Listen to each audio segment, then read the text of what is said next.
Good evening, ladies and gentlemen. Good afternoon, good morning from wherever you're logging in. It's such a pleasure to have all of you here today. I really want to thank you because you could have actually been doing anything, but you actually chose to be here this evening, India time. So thank you very much. And I hope we have a great evening together. I'd like to just introduce our guest today. We have Barnik Maitra, who's the managing partner for Arthur D. Little for India and South Asia. Welcome, Barnik. Hi, Mudit. It's great to be here. Thank you so much for making time from your busy schedule. I know you travel a lot all over the world, and such a pleasure to have you. Just a little bit, because we have an audience from across the world and this show is being live streamed.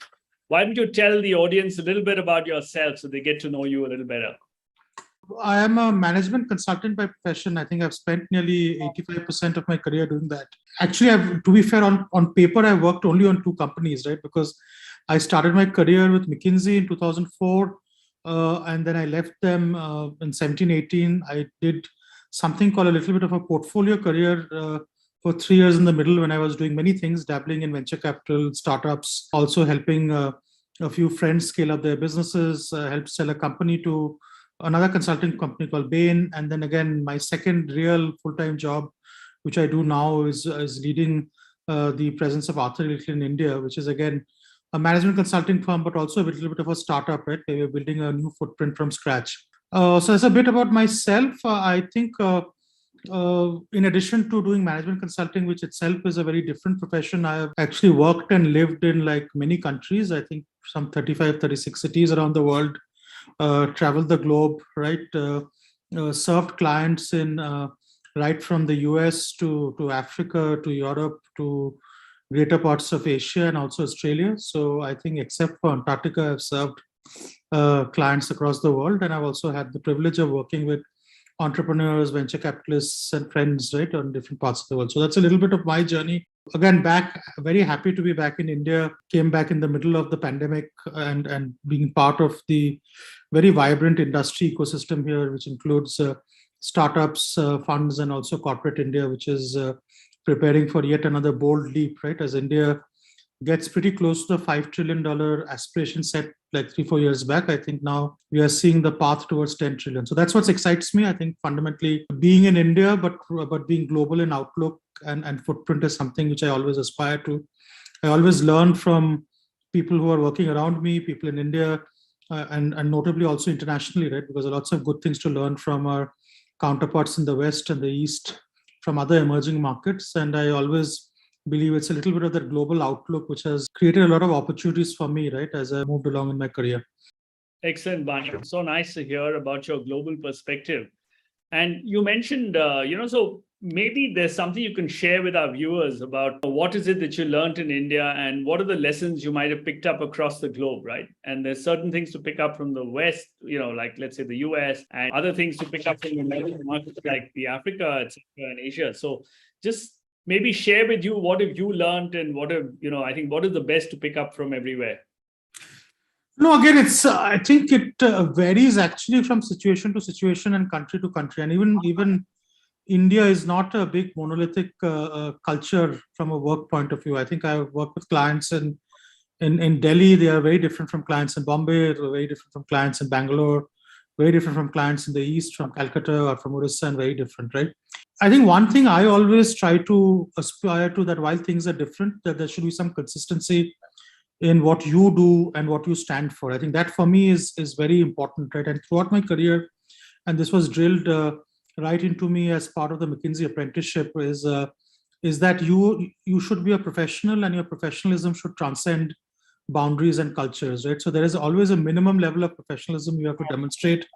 Simple things which I get a little frustrated when I don't see in India, right? Like people showing up on time for meetings and things like that, right? Meeting deadlines. When you commit to a deadline, then you meet it. If you're missing the deadline, give an advance notification that you're missing the deadline. Don't have people ask you or remind you. There are some basic things which get drilled into you. If these get drilled into you early on, I think you pretty much can be effective in any part of the world, right? Because basic professionalism and professional respect is what is the bedrock of it.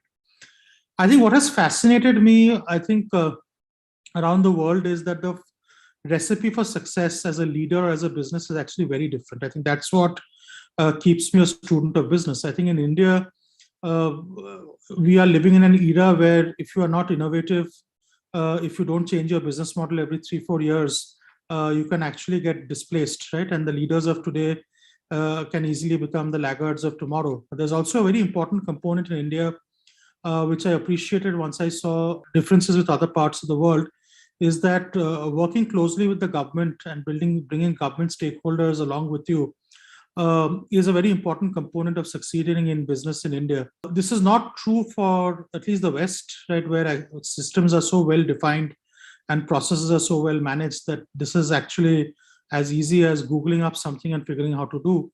But in India, I think there has to be a proactive engagement with the government. In the West, particularly in most developed markets, I have seen a lot of emphasis on excellence and depth of knowledge and expertise, right? Which I think in India we can nurture more of. I think people spend a lot of years building a lot of deep expertise in areas which actually pay off after some time, right? That's what's appealed to me a lot. And this is not just the West, I'm saying it's developed markets, even in a market like Japan, right? I've had the fortune of working with several Japanese corporations, right?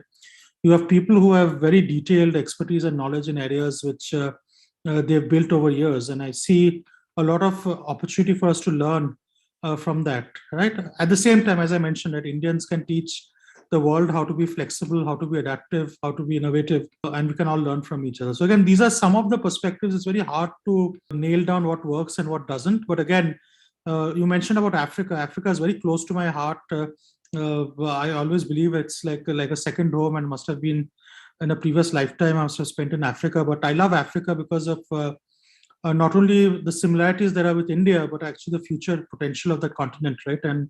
And the tremendous potential it can have. And again, my experiences in Africa have also showed me the extent of progress which India has made, right? We grew up in the India of the 80s and the 90s, and we may now sit and see what's happening in cities like Bangalore. But this was far more frequent in 80s and 90s. I don't think there was an internet or there was not Twitter to complain about it, but we've seen worse. So you can see progress in India. And when I go to Africa, I'm reminded in certain parts of Africa, which seem to be 5, 7, 10 years behind India, it also makes me quietly proud about the progress we've made as a country, if you really take a 30, 40-year lens to things. So again, I'm an optimist. I believe glass is half full and not half empty. I think what teaches you most is adversity. And when you do it in several countries, you learn that as long as you are optimistically oriented and you know that things will always get better. Because in India, I believe things have always got better every single year or every 5 years. There's a lot for us to learn. I think the biggest, the reason why I'm so positive about India as compared to some friendly or not so friendly neighbors from the north, right, is that the assimilation Indians have for foreign best practices, expertise, technology, and also people is astounding, right? When I am or was building up the practice in ADL, one of my most successful employees is a German colleague I managed to convince to come down to India. And he continues to be one of the most successful employees here because all of my clients in India have welcomed him with open arms and have trusted his leadership and his guidance. So there are some good aspects to our culture which we would celebrate. And that's why I'm very, very optimistic of what we can do sitting in India, contributing to the country and to the world.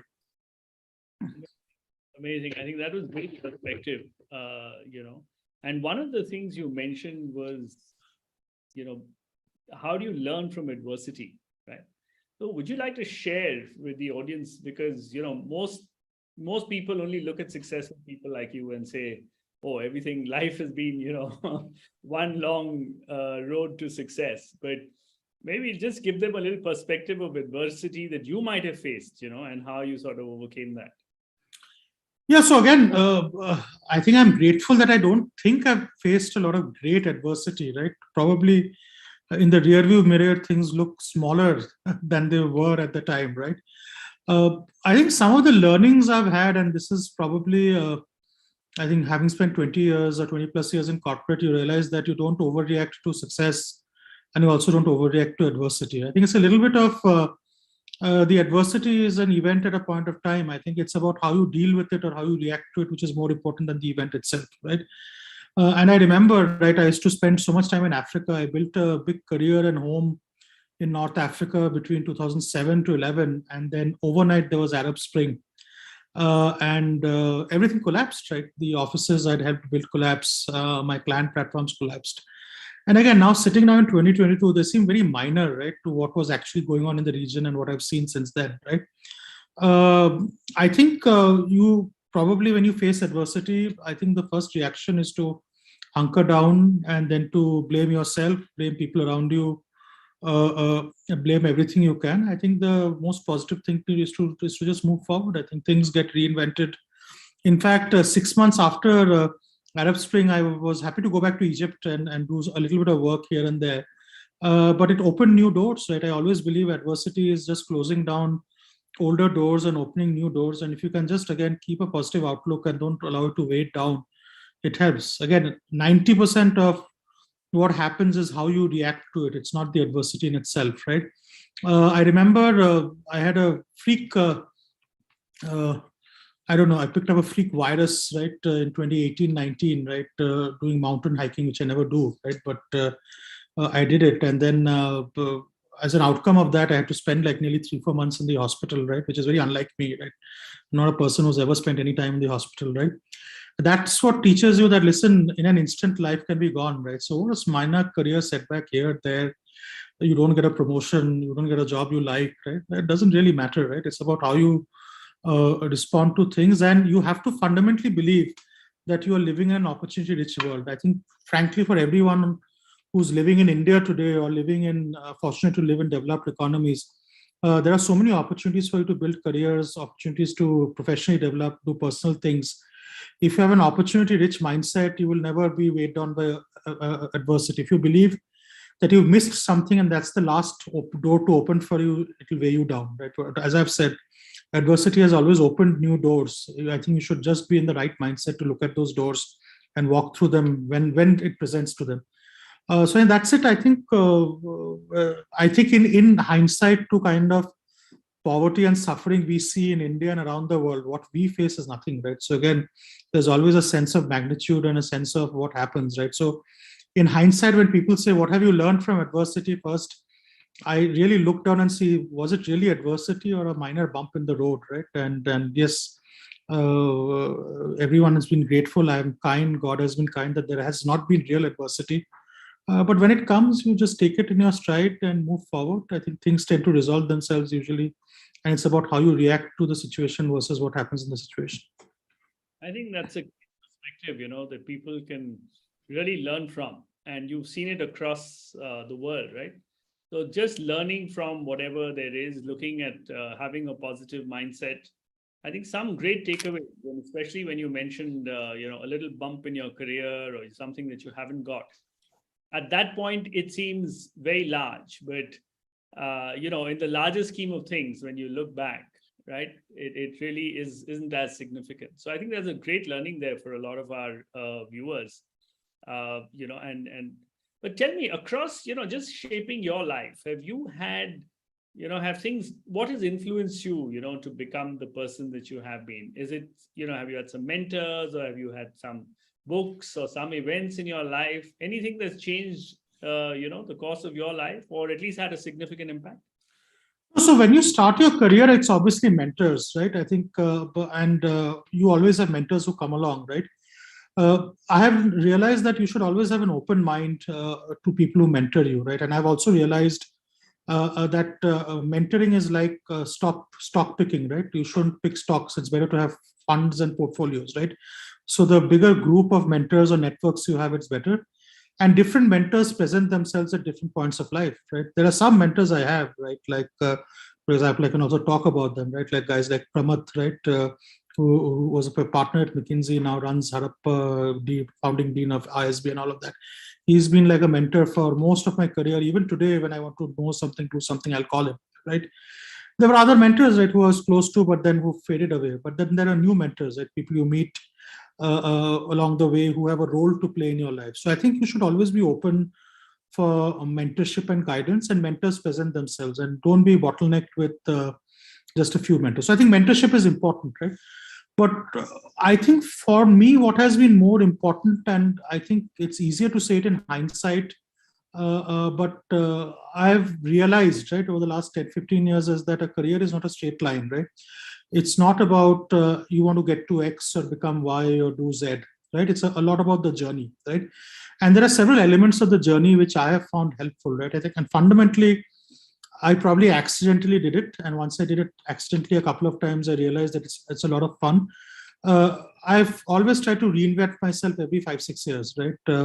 And as I said, the first couple of times it happened, it was by accident. Maybe it was adversity, maybe it was just circumstantial. But then I've realized that I've enjoyed the process of reinvention every 5-6 years, right? And this reinvention in my career meant that when I started, I used to love doing work in the transaction space. Then suddenly, when I was in North Africa, I became an advisor to governments. So I found that very helpful. And then suddenly I became a technology guy, right? Because again, I found myself to be very drawn to the entire tech ecosystem. I tried doing venture capital for some time, 3-4 years.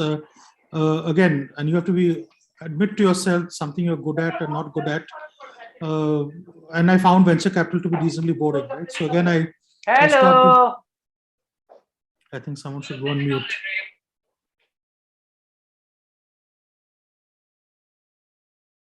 Yes, continue. Yeah, fundamental philosophy is reinvention, right? Which I think is something I stumbled on accidentally, but has served me well. The second thing which I believe is very important, and maybe the audience here is a lot of middle managers, right? And you're taught, and I know I spoke about building expertise and being good for what you are. That is a very important component, but I have always encouraged people who worked with me to build not just a deep profile, but also a T-shaped profile, right? And I'll try to explain what this T is. I think the I part of the T is very simple, right? It's what you build expertise in, it's what you build knowledge in. And if tomorrow everything you are doing around you disappeared, right? If there was something which could cause you to get a new job or get reinvented, that's the I part, right? So for example, if you're a deep expert in finance and accounting, right, and suddenly your company overnight went bankrupt, right, you know that you could apply to 5 finance jobs and someone will consider you, right? So again, there has to be a part of our lives where we build deep expertise, in a particular area, and then you can keep reinventing that area of expertise every 5-6 years. What is even more important as you want to go up the hierarchy is to build the flat part of the T or the top part of the T. That's a set of skills where you build what we in consulting call generalist skills, right? Or what you could in the cricket analogy call all-rounder skills. You may be the best batter in the world, but if you could field equally well and could also roll over your arm and bowl a couple of overs in a T20 match, right? You become a far more important player, right, to your team, right, and to your organization. So I always encourage people that while it is important that you focus on areas of expertise or functions or things you know quite well, you should build enough skills amongst yourself, and that's where continuous improvement comes, training comes, so that you can also apply that to other contexts and also take on new challenges, right? Because I think the literature and theory suggests that people who have a learning mindset actually do much better than people who have a fixed mindset. And if you always believe that I'm building skills in not only my area, but in other areas, it helps, right? So again, for all the people who read a lot of management books and do a lot of online courses, right? And I will confess I'm not one of them. Just don't do it in the area you are in, right? Do it in other areas, learn about other things, have a general curiosity of how other parts of your organization are doing business, and try to learn skills, because that's what ports you around, right? It's not what you've done and what you know, because if you look at any CEO of a company, right, not all of them were CFOs, right? Not all of them were chief operating officers, not all of them were CMOs. They all came through different routes, right? And you have to create enough flexibility in your profile to be able to succeed in other roles. So that's the second part, right? As you look at building skills, you should focus on the T, right? It's the top flat part and the bottom or the singular I part. The third thing, which is very important, is risks. And taking risks is important. And in my case, it was quite interesting that you never know who you are, but then someone who evaluates you or who's a mentor then tells you who you are, and then you suddenly all the pieces fall together, right? I was told once in 2011, I asked the guy that, listen, what do you think I am, right? And what's my leadership profile? And this very senior colleague looked at me and said, listen, you're a geographic entrepreneur. I said, what do you mean? He says, you've somehow built this skill of going to anywhere and just setting roots and doing something. So I think that comes about if you can have the mindset to take risks. And the risk does not mean that you have to always have an international stint or go somewhere. But if an opportunity presents yourself to relocate out of your headquarters and move to a new function, if you're sitting in a factory, if there's a corporate headquarter job, which seems to be different from what you know, always take those risks. Because only when you do something unfamiliar, you actually build the top part of your profile and you build skills and muscles which you're not aware of. So I think there should be an open mindset to take risks. I always believe that there are also ways to take risks, right? And I have this philosophy which is called syndicated risks, right? Which means it's not like you suddenly waking up one day morning and saying that, listen, I want to become Jeff Bezos. No. Again, not all of us are built like that, and at least not 99% of the population. But if you're taking risks, then you run it by your bosses, see if it's a good deal, get some sponsors and mentors to help you through it. If you're starting up, don't do it on your own, probably do it with a couple of friends. So again, when you take risks, ensure it's syndicated risks. It's not you sticking your neck out to do something. Because in most cases, the chance of failure is high. But when you're doing it together with someone else, or you're doing it within your organization with the support of a mentor or a sponsor, often it's not about chance of success. At least you learn something from it, right? So again, take risks, but I would like to everyone to take syndicated risks or more structured risks, right? Than just trying to do whatever comes to your mind when you wake up. Great, Barnik. I think there's a lot there, so I'm just going to try and take a few points to summarize the whole thing. So we started off with mentors, right? And you described the importance of having mentors and coaches, somebody who, people who've been along the way who can help you align and get along to the right road. So that was one part. The second part I took from you was the T-shaped career, right? So you have the I, which is your functional expertise, and then you build generalist skills on top of that. So that's what allows you to, actually look at other roles and have a more wholesome personality. The third thing I took away was take risks, but take syndicated risk, which is, spread the risk out. I'm just trying to, in a sense, if it's within an organization, keep people informed. Listen, I'm doing something, and have the blessings to go ahead, right? Or if it's on your own as a startup, you're saying do it with some friends so that it's not always your equity which is at stake, right? So I think great, fantastic takeaways. And of course, one more thing that you mentioned was talked about was reinvention of your own career every 5 to 6 years. I think that's what they say today, that even in the Fortune 500 companies, 15 years is the max. Very often you have a completely, if you look at the FANG, the Facebook, Apple, the whole Netflix, Google, all of these are absolutely new companies in the last 10, 15 years, which today occupy the largest capitalization, across. So great. I think some very, very important takeaways there. And one of the things I just like to move on to the next role is next question really is, it's a ladder there, right? It's a pyramid. So what do people need to do? Because I think first, few years is just, I think you just meet your basic targets, etc., and you get there. But then after that, once you're middle management and every middle manager is performing, right, and achieving targets, what's going to get you ahead and take you to the C-suite or the CXO role? Kind of. Yeah, it's a very interesting question, right? I don't know what took me ahead, right? So it's again a mystery to me still, right? But I can see at least things I look for when I'm looking to accelerate someone or I'm looking to create opportunities for someone. I think one thing which is very clear, right? And this is, I think, more important than all the functional skills you have, right? I think just commitment. I wouldn't use the word loyalty, but just commitment to whatever you're doing, right? And that commitment should show, right? Because one of the things which people don't realize, the top part of the pyramid or the top part of the ladder, right?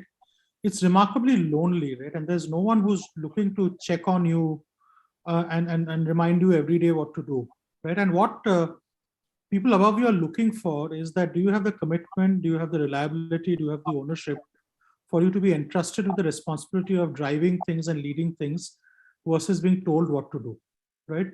And so again, I think when you're in the middle management and you're looking to exceed targets, I think the mindset shift you need to make is, why don't I define targets which are not being set for me, right?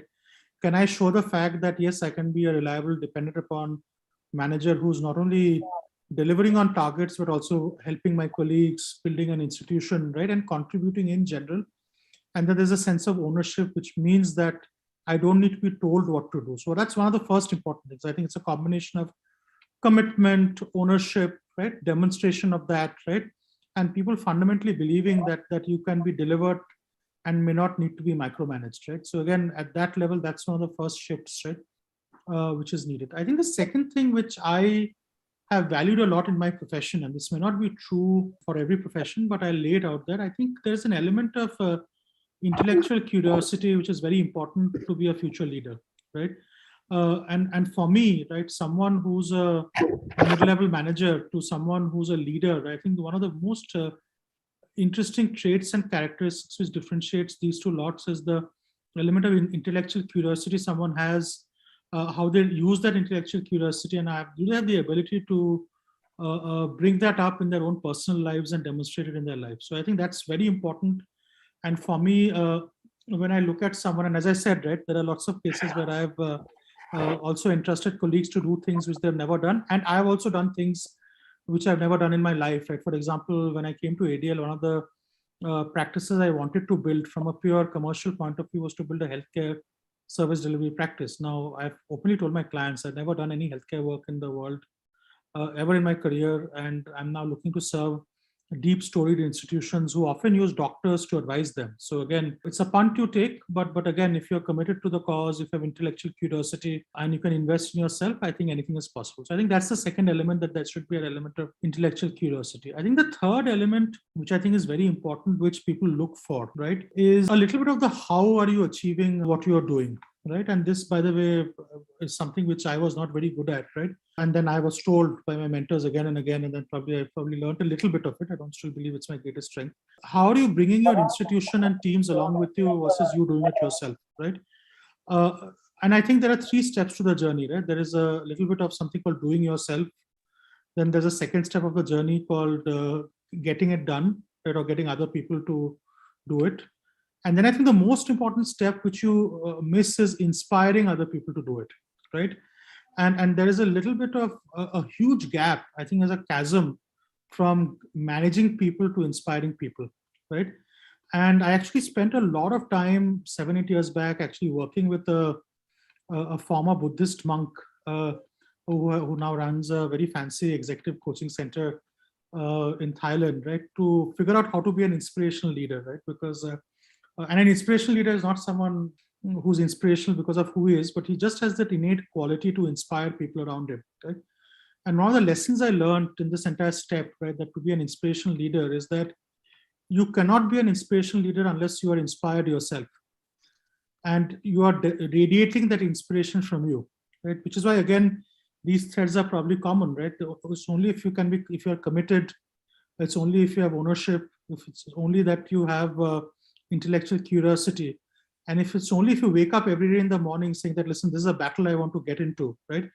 Can you be inspired, right? So the first step of inspiring people is to be inspired yourself, right? If you're inspired yourself, then the second part of the variable is very simple. You have to be authentic, right? If you're yourself inspired and you're authentic about who you are and you're not playing games or you're not trying to hide your true personality, it's actually quite easy to inspire people, right?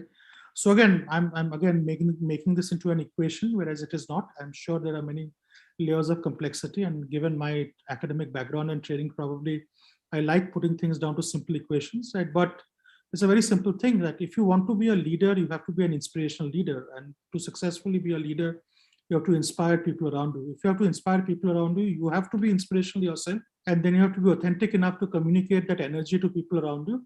And I think that journey, if you can make, that's the real way out of the middle management trap. Anyway, I think a lot of sermonizing here, but happy to hear your points of view and thoughts as well. No, I think there's some very good takeaways there, because what's missing today is, I think there's a lot of resources available which were not there earlier, but inspiration is one. Intellectual curiosity that you talked about, is another, and commitment, right? I mean, there's also, what I would like to add is perhaps a certain amount of grit, because the ability to persevere sometimes, when things don't seem apparent. It's very great to do well when everything goes well, right? But maybe you can share some stories of when you started off and things changed, like you were talking about Arab Spring, right? So what is it that allows you to get over or tide over adversity? What are the kind of attitudes that help, especially leaders who get on the path and then have to find that things aren't as great as they thought it would be? No, so I think it's a little bit of contrasting things you can do, right? And again, I have done some of it and not done some of it, right? See, first of all, if you believe in the cause and if you believe that what you did was not wrong, but an outcome happened which was adverse due to other things, then that's a very easy, explainable thing to do, is to just continue your path, right? I think I see 80% of people doing. And these are simple things, right? You were expecting a promotion, and then 5 people got together and decided that you did something wrong. And then someone came and told you that, okay, just continue doing what you're doing. In 6 months, you will get it. So those, I think, is actually quite easy. And it's quite easy to actually not get demotivated if you fundamentally believe in the cause and you're committed and all of that. And you have built some perspective. I know it's easier said than done, but that, I think, is fairly easy part of adversity. And that's the easy adversity to deal with, right? When, yes, you didn't get something on time, but you have enough faith in the organization. You have enough faith in yourself that you'll get there. I think the tougher part is knowing the right time to give up something where, even though you've tried very hard and you've not seen outcomes, it's now time to cut your losses and get away and move out, right? That, to me, is something I struggle with, right? Because again, as you've seen from my career trajectory of nearly 20 years, I've only worked in 2 companies, right? So I think one of the biggest criticism I have of my own career is that I wish I could have worked in at least another 5-6 more companies to learn more, right? And I think the harder part to do, and I don't know what the formula or the success path is know when you are on a path which is not going to lead anywhere, and then have the maturity and maybe the zenness of discarding it, right? And moving forward. And for me, sometimes I've done it by just saying that, listen, there's a new project I need to take on, which might be completely irrelevant. And I remember this was around the Arab Spring again, right? When, again, emotionally very attached to Africa, and suddenly there was Arab Spring, we had to evacuate our office in Egypt overnight, right? Because there were rumors of the protest turning violent, and it did, right? We're very grateful we got out of it with our lives, right? And then there was something to do, nothing to do. And I was still reconciling to the fact that, oh, I spent the last 6-7 years in Africa. What will I do? I've now come back to India. I'm expected to be a senior person and all of that. And I was not reconciled to the fact that the Africa door had actually shut for me, right? And I had not got over it. So again, in, I think, extreme silliness or magically, there was a World Cup being played in India, and I decided to go and watch every single match which India played, right? And it became like a 2-month project of going and watching every single match, right? And I am very happy that I did it, right? Because at the end of that entire experience, right, my entire attachment to my Africa part of the career was actually over, and I was suddenly very energized to focus on India and build my next journey and S-curve there. So again, this is the hardest part of adversity to deal with, right? When the adversity has actually closed a door, and you actually are forced to explore a new door. That is when I think putting some distance between you and the problem and just switching off and doing something else often helps. But again, adversity A, where it's a minor setback, it's circumstantial and it's not because of what you're doing. I think you just have to continue doing what you're doing and just assume that things work out. If they don't, then probably something is wrong, right? Probably you're not doing something correct, or maybe you're in a place which doesn't value what you do. But then at least you know what coming out. But if it's something else, right, where it's at least your failure and it's a choice which you've made which doesn't suit you, and you're not beginning to see that, right? Or there's something beyond your control. I think you have to just put some distance between it, and then hopefully you will see the new door opening up, right? As you see this door shutting behind you. Absolutely. Very well put. So, the takeaways for me there is, if you think you're doing the right thing, continue. And if you think that, things are suddenly going awry and you're very invested in it already, perhaps there's time to, sort of step back and put, like you said, put some distance between that particular event and yourself, and perhaps the perspective, right? But as we do that, I think that's a very interesting point that you brought in, is that, when the door closes very often, right? And it's a door that a lot of us bang, occasionally because of whatever, social pressure, the world sort of tends to decide what is the right thing, and we all chase it. And then suddenly, we're banging on a door which is not meant to open for us. And I think the maximum learning takes place. I've seen that, when one takes a good hard look. What has been your experience of, in situations like this, if you've ever faced? This is the toughest kind, right? When you realize that a door is closed, right? And you're still banging on the door, right? Again, this was a little bit of what I thought I was doing between my two jobs, right? As I said, I had a portfolio career, and I really was trying 50,000 things, right? But then I later realized that what I was doing was actually an interlude, right? And it was not what I was meant to do, right?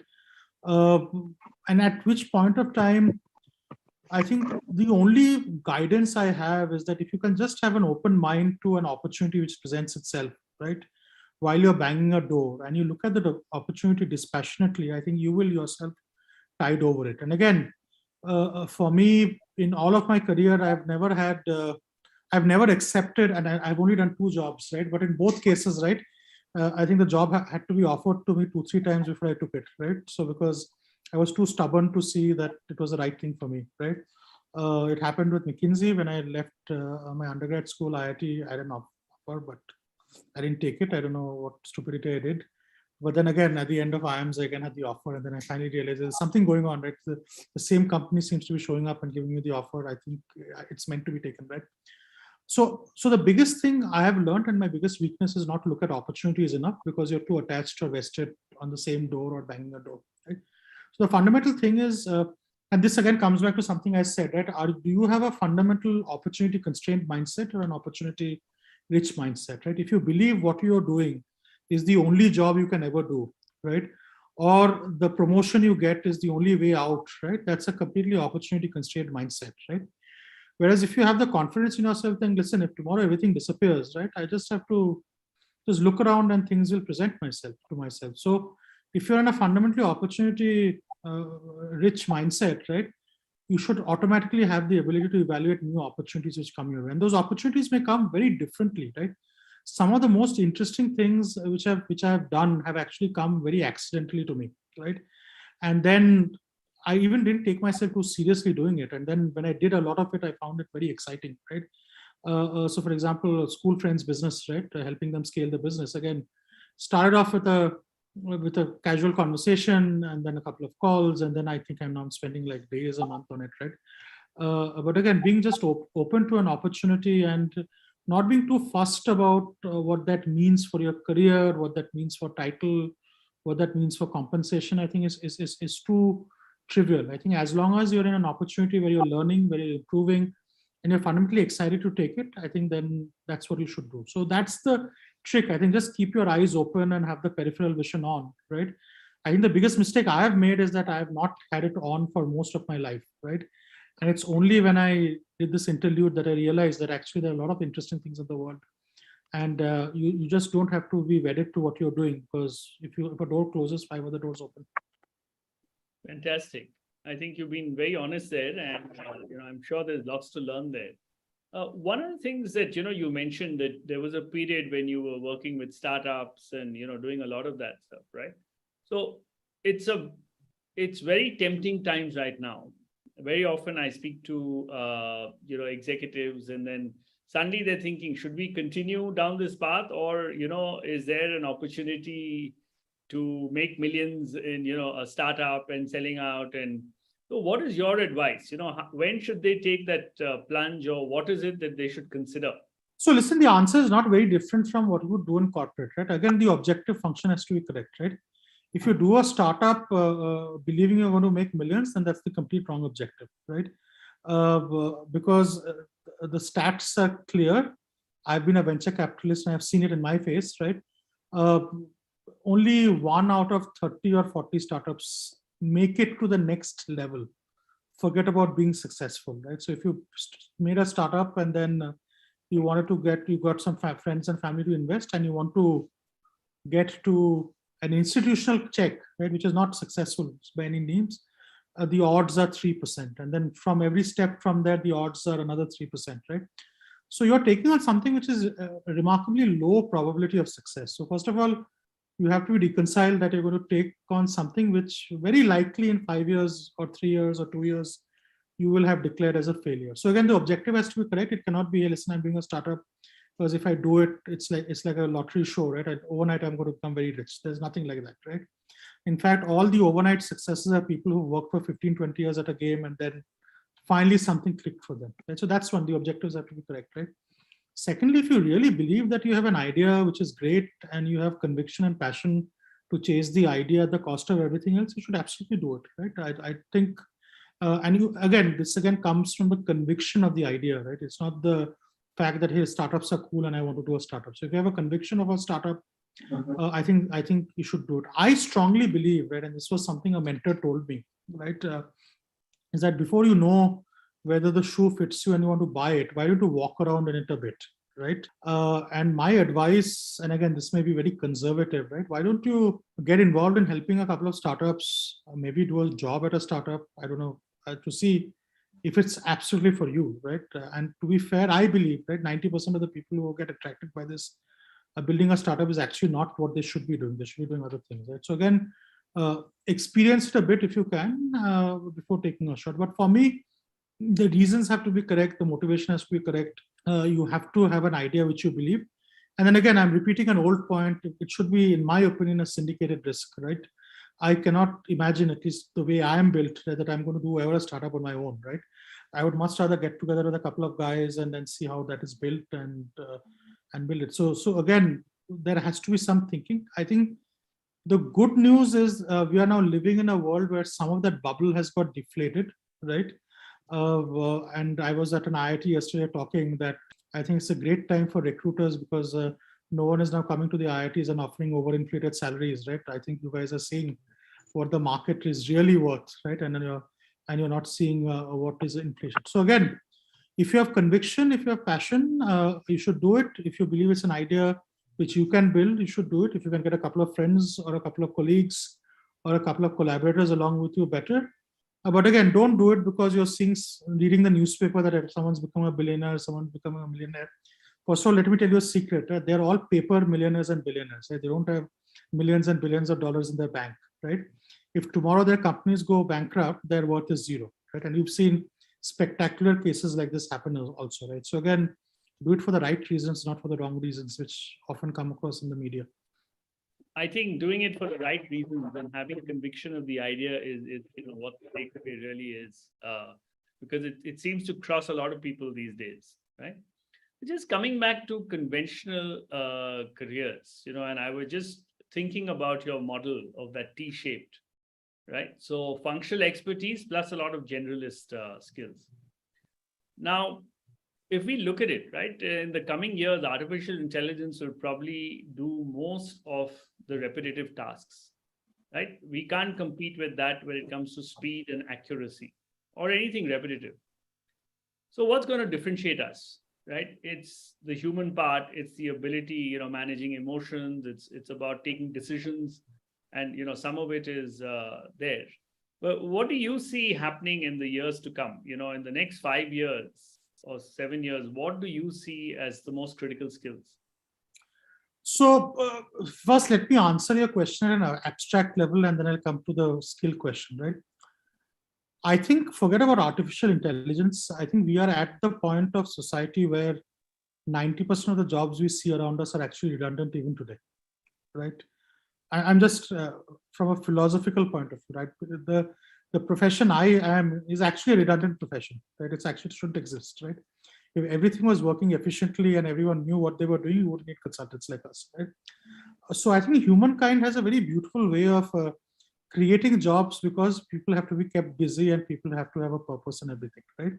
So again, I view that lens with which you look at artificial intelligence. Yes, there is a way, there's a thought out there that everything could be automated and all of that. But if you look at the kind of jobs around you, I look at like 10 jobs and out of it, 8 of which can be replaced even today without artificial intelligence, right? But we as humankind have created a lot of, I would say, jobs. And why? Because all of us equate self-worth to the job we are doing, right? And that, by the way, is the way we are emotionally built and emotionally structured, right? I don't see that going away soon, right? So there may be artificial intelligence, right? I don't think there will be any governments or economies which will ensure that 80% of the people overnight go unemployed. And it's not about universal basic income or anything. It's just that we are just wired to derive a lot of our self-worth from what we are doing, right? So again, that's the philosophical, metaphysical answer. So I don't think we have anything to be worried about. I think there'll always be people doing work, even if it's completely useless, redundant, which I think 90% of today's jobs are, including my job, right? We will find enough jobs for everyone to keep themselves busy. That being said, I think artificial intelligence and technology just raises the bar of what we need to do once we are inside a role and inside a job, right? And I think I've spoken about it at a talk I had given at, I think, Thai Silicon Valley, right, 2-3 years back, right? I think one of the biggest things which comes to the entire notion of reinvention, right, is that when you're reinventing yourself, I think, unfortunately, there are some hard skills you need to build, which are technology-oriented skills. In fact, I was actually talking to someone who I'm trying to convince to hire to come to my company and lead my technology practice, right? And what I found very inspirational, this person was actually a technology leader and now is in his late 50s, right? And for his kids, right, who were beginning to do coding in school, right, he actually taught himself Python to do some advanced analytics coding, right? And then today, by the way, I actually find him very inspirational because he can actually talk nuts and bolts and he can actually get things done, right, by actually coding in Python, right, versus telling someone else what to do, right? And this is where redundancy comes in. And we were having a discussion with someone that, listen, I get a lot of these technology profiles that say I have been an AI leader, I've been an ML leader, and they were AI leaders even before there was AI, right? So, and I find very skeptical that how they could have been leaders, right? In today's world, you have to know how to do it, right? To have the, I would say, the intellectual right and authority to tell people how to do it, right? And in my life, what I've always tried to do, and my colleagues will attest to it, is that even though I still do a lot of the work myself, I am not averse to building my own Excel models, or if someone has built an Excel model, going into details and hammering it out. But the new skills you need to build is the old hierarchy that I've now become a manager. So I have to stop doing what I have done before, right? And this, by the way, the FANG guys are very good at it. Google, by the way, to be an effective manager, right? They keep a certain percentage of your evaluation as how good are you still on your job, right? Do you still continue to be a credible coder, right? So for you to lead a team of coders, if you're not a credible coder, people will not respect you. So where AI and technology comes in is that I think you need to build skills which are core skills. Some of them have to be technology skills. And the way you may have done your profession 15 years back has been disrupted by technology today. And if you cannot do your profession in this new technology-enabled world, you're actually a dinosaur, right?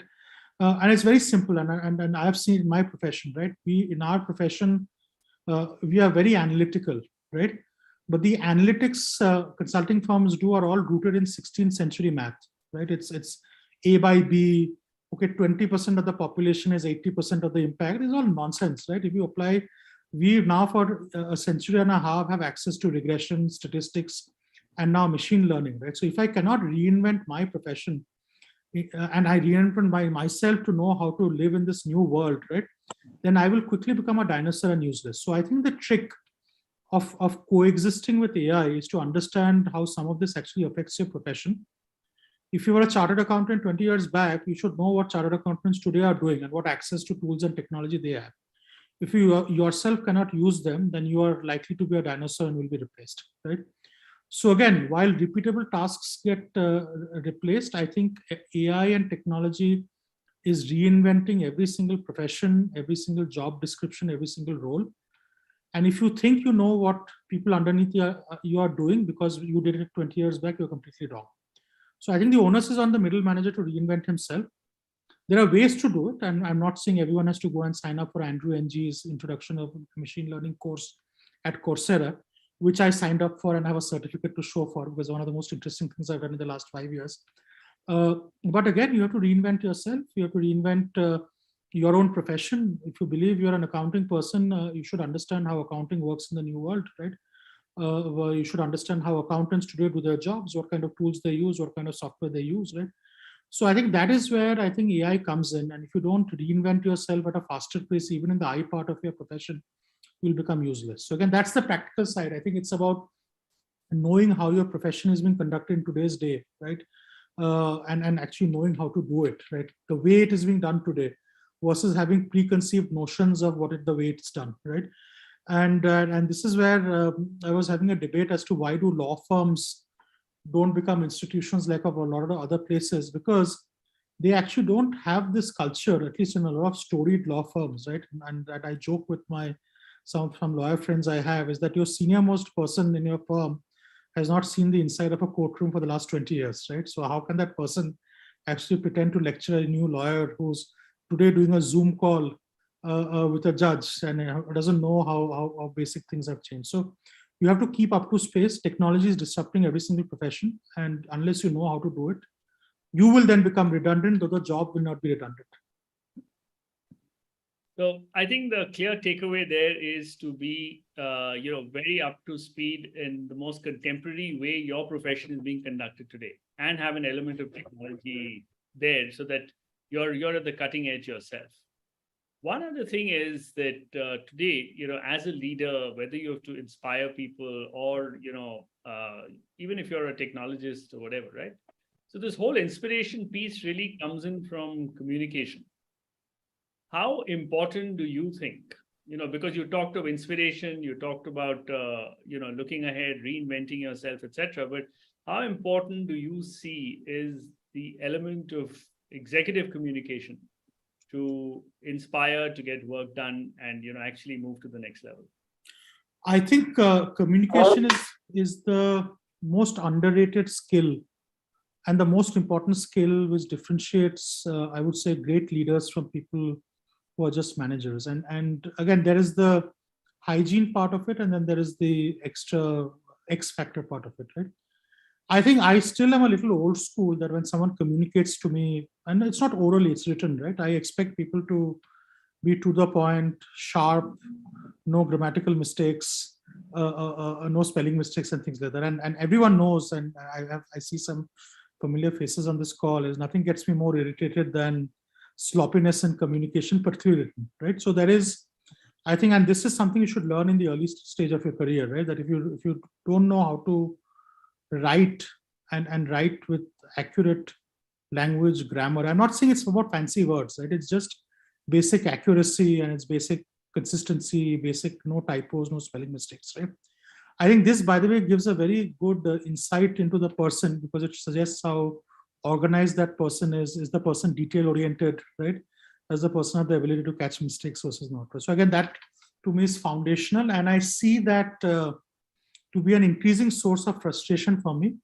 Maybe I'm old fashioned. Maybe 50 years later, people will have softwares which autocorrect incorrectly written emails or incorrectly written briefs and all of that. But at least in today's world, it's something which really gets me off, right?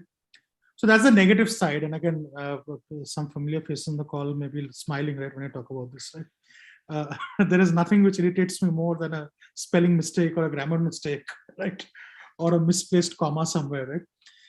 Now let's get to the serious part of it. I think, why is communication important, right? And for me, communication is very intrinsically linked with authenticity. If you're authentic, then you should be able to communicate authentically as well, right? And for me, one very simple tool which I keep telling people, and this is again years of consultant training, right, is the pyramid principle and the 30-second rule, right? If you had only 30 seconds to tell your boss or tell your CEO, right, what you need or what he needs to know, right? And we call it the elevator pitch, right? Imagine you're trapped in an elevator with him, right? And in the period of the ride, you have to tell him what to do, right?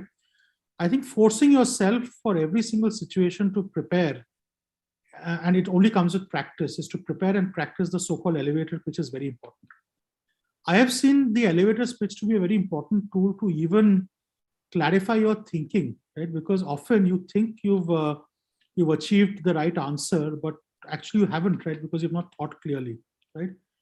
The other thing I really believe, and this maybe I'm old-fashioned, there's nothing better than writing. And when I talk of writing, I don't mean a PowerPoint deck of 50 slides or 60 slides. I think PowerPoint is the worst tool of communication ever. For me, PowerPoint slides are a document of record. They're not a tool of communication, right?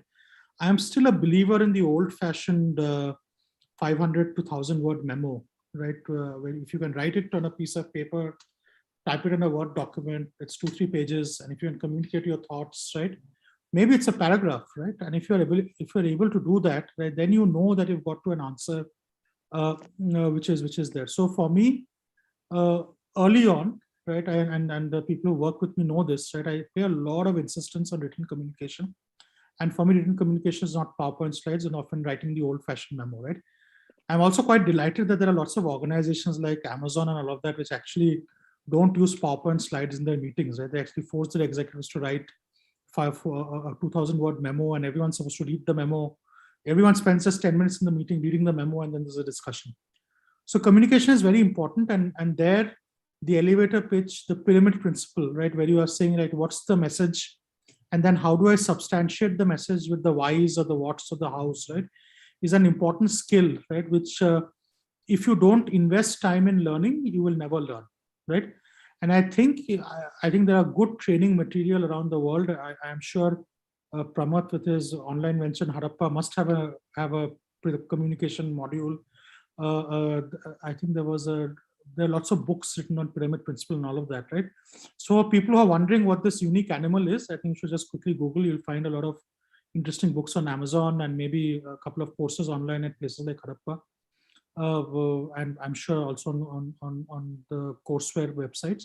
But this is a thing which people don't learn, people don't teach. And one of the differentiators in places where I've spent my time in career is all trainings are actually focused mostly on this, because everything else you can read and learn. And this you have to learn by practice, you have to learn by recording. One of the other things which I did early on, right, and which may seem a little embarrassing now, but I did it, right, is this standing up and making presentations, right? How do you improve on that, right? And all of us believe that we do a good job, right? So I was told very early on by mentors that you should do dry runs, right? And you should practice and rehearse, right? Which I think is a very good tip, right? It's taken another step forward. I think there was a communications coach who once told me that, why don't you record yourself, right? And then play the recording back, right? So even today, and today's conversation is a free-flowing conversation, it's not a recorded conversation, right? When I'm actually giving a presentation at an online conference or something like that, and if I have enough time, I would actually do a couple of dry runs, self-record it in like Zoom, right, or a FaceTime recording, and play it back, right, so that I can see like things I didn't emphasize, things I went wrong.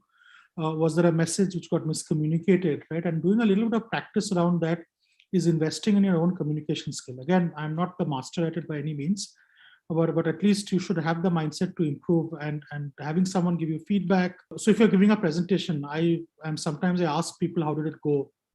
What are things I did well? What are things I didn't do well? So getting some feedback. And I think the best feedback is to record yourself and see the recording, right? Because usually we are our harshest critics, right? But we are also, because we know that we tend to hide that, right? We don't record things we do, right? But I have learned tremendously from that. But again, simple answer to your message, it's a very important skill. People don't spend enough time learning the skill, and people don't spend enough time practicing and becoming better at this as they move on. Thanks, Barnik. Very, very classical, and I think very good advice, because like you said, people don't practice it, and it's so important. Just one step, with this allied thing is this whole concept of executive presence, right? Hmm. What exactly is executive presence to you, and how important is it as managers, mid-level managers move on to becoming CXOs? So the interesting thing is, at least in my career, in my profession, we haven't had to make the transition from being a manager to being an executive in terms of presence, right? I think one of the most important principles which we followed in my previous organization, and I'm proud to champion in my organization, is something called a non-hierarchical approach. And then I'm very also clear to caveat it, right? It doesn't mean that there are no hierarchies. It just means that when you're in a discussion, everyone is equal. And if you have a point of view, you should state it, right? And if there is no right, you have to not state a point and then complain about it later, right? So when you don't contribute to something, then it means that you agree to everything which said, and then you can't later say I didn't agree with it, right? So for us, I think we are actually trained from day one to speak our minds, right? In fact, there's a very consultant language for it. It's called obligation to dissent, right? And in fact, in our profession, we actually measure our people on it, right? Is this person high on obligation to dissent? Is this person low on obligation to dissent, right? So for me, one of the most important elements of executive presence is actually to ensure that your point of view is heard, while you listen to other people and have the ability to, I would say, incorporate their feedback. And for me, it's a little bit of trade-off between two extremes, right? One is an extreme obligation to dissent, where you become the classic argumentative Indian who's saying no to everything. People don't like leaders like that, right? To the other extreme, which I call the compliance mindset leaders, right? People who are saying yes to everything, right? They're saying yes to their bosses, they're saying yes to their team members, right? I think one of the biggest shifts you have to make in executive presence is having the right balance of obligation to dissent and also the openness to change your point of view, and sometimes show compliance, because there may be someone who knows more than you, or who knows better, just because that person has seen something. So for me, the trick about executive presence is to know that you are someone who is not afraid to speak their minds. You are someone to take leadership and take control of a situation. But at the same time, you have the humility and the ability to listen to your team and correct yourself when you're wrong, right? And by the way, I've seen this in great institutions in India as well, right? One of the things which fascinates me about companies like Reliance is the pace at which they do things, right? And they don't do it at a pace because they are brilliant, or they have people who have 200% IQ of someone else, or they eat something different, right? I think what they do very well is that once they've agreed on something to do, I don't think any single person in the organization doubts the mission, right? And everyone is 200% committed, right? And the leadership of the top at the top actually demonstrates and showcases, right, this entire, I would say, role modeling, which is important, right? But also, what is important I've seen in companies like Reliance, right, is that when they make a mistake, right, they also course correct very quickly, and with that same energy and enthusiasm, they will within a month do the exact set of opposite things which they did the previous month, right?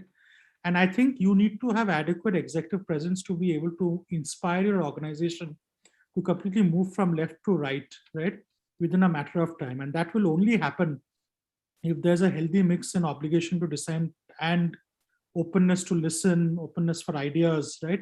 So that when course correction happens, you can build the similar conviction in your team members. So again, I don't know, this is what you called executive presence. For us, we've never had to make the journey, right? To be successful in our profession, you need to have executive profession presence from day one, right? Otherwise, you would be weeded out of a consulting firm if you're the quiet person on the side, right? So again, for us, it's been a little bit easier to cross this bridge. Okay, great. The reason I asked is because it's so fundamental to your business, and I think you've given us a very clear answer on that. As we come now towards the end, there's a section on a few questions that the audience may want to ask. So what I'm going to recommend them is to just put it in the chat box, okay? And I'll take the question. So I've got one question here from, if I may take his name, Devdatta Acharya, who says that, how does one find the right mentor And is the one over there, has he done it, or sort of what kind of attributes that he has? And he says his background is in SCM consulting space, close to 20 years, tied close to technology and transformation. So any guidance appreciated. No, how does one find the right mentors? I think it's a little bit like marriage, right? How does one find the right wife, right? So again, it's very hard to say. I think two things, right? Let's start with what is the characteristic of a good mentor, right? The fundamental characteristic of a good mentor is that person inspires you, right? So at least there is one part solved, is that you are at least open to his ideas because he genuinely inspires you. The second thing, which is very important, is that you have some basic trust in that person, is that the person is going to give you objective advice and not give you self-centered, self-serving advice. So that's a very important element of trust which you need to have in the individual, right? So again, this is when you have 4 or 5 individuals which you think could be mentors, but for me, they have to be able to have the ability to inspire you. They should be accessible, and you should trust them enough to know that their advice is coming from a point of caring and not from a point of self-interest. Now, in terms of process, how do you seek them out? I have never seen people who come and say, listen, I want to be your mentor, right? I think then this is where the analogy of marriage or dating comes. I think you have to approach them yourself, right? And say that, listen, I really look up to you. Would you mind being my coach or being my mentor, right? And actually establish a little bit of a formal compact, right? Where you actually formalize this relationship, right?